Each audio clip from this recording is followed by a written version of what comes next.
Once upon a time, in the mid-1920s in fact, these were the top of the line in dinosaur movies moviegoers naturally expected to see. That's right, moviegoers, as TVs and lounge rooms back then were still the realm of science fiction. These were times when life was very different. News, fresh as last week's paper delivered by stagecoach, or radio if you could afford one. Technology, as it does, develops in leaps and bounds. Things our grandparents thought of as sheer childish fantasies are commonplace today. Space shuttles, jet planes, and personal computers to name a few. The same went for the movie industry in obtaining the holy grail of special effects, realistic and natural-looking animations of the impossible. By the 80s and 90s, they already had some awesome technology at their disposal, using them in films like The Terminator, The Abyss, and Young Sherlock Holmes, to name a few. But dinosaurs, creatures that need no exaggeration to scare audiences, changed very little. Viewed as quaint and maybe good for comedy, but extinct as far as serious movie material goes. During the winter of June 1993, there were rumblings of another dinosaur movie. Most of us naturally thought cute, cuddly dinosaur models clumsily roaming about movie sets.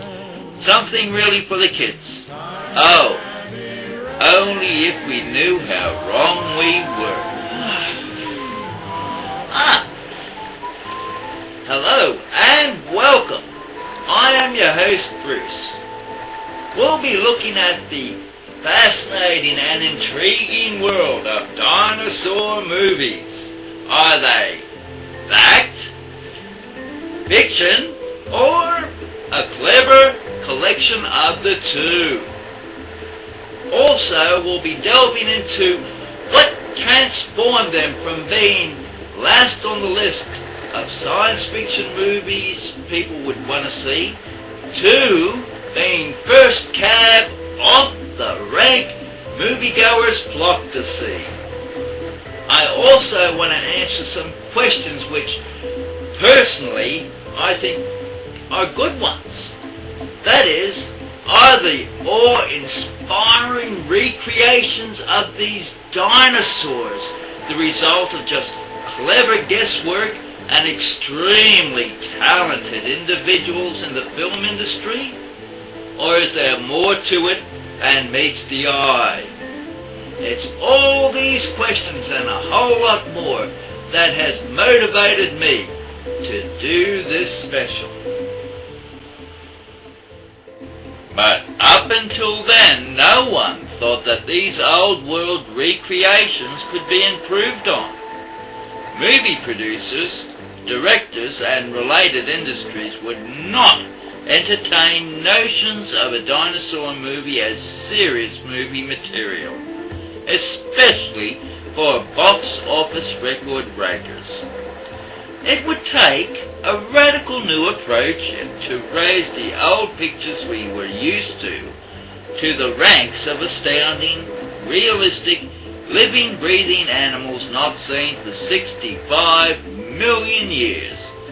Doing so meant starting from scratch. Old images were no longer valid. Use by date expired. Unbeknown to the public, though, back then, was the next best thing to discovering a dinosaur. A movie showing them as never before, even interacting with people on the big screen. Proving the technology and knowledge existed back then for attempting such a project was a very big hurdle to overcome, needing open minds and a will of iron to break new ground.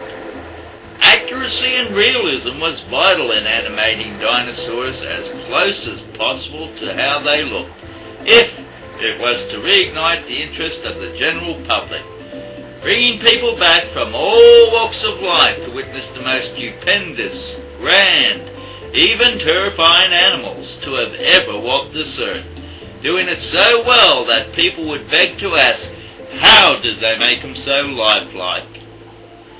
I've touched a little of what made such an impact on how we see dinosaurs this day and age, enjoying everything from movies to documentaries in some cases, even educating people on how they may have really looked, acted, even behaved. To grasp how we came to have such wonderful windows on the distant past, one must begin at the beginning, with a group of people responsible for what seemed an overnight transformation of dinosaurs that went from looking like this to this. Truly, my friends, it's a story worth telling.